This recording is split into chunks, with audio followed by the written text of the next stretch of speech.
bəndələrindən az qismi mənə şükür eləyir, az. Bunu çox bacarmır, eləmir. Naşükürlər çoxdur. Şükür eləyənlər çox azdır. Çox yayılmış xəstəlikdir.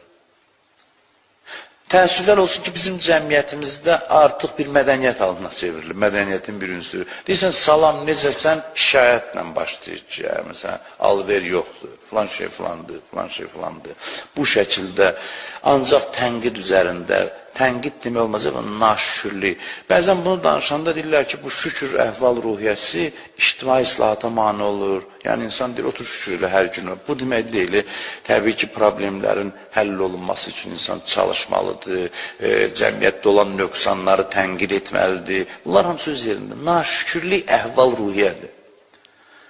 Naşükürlük içində bədbinlik olan narazılıqdır.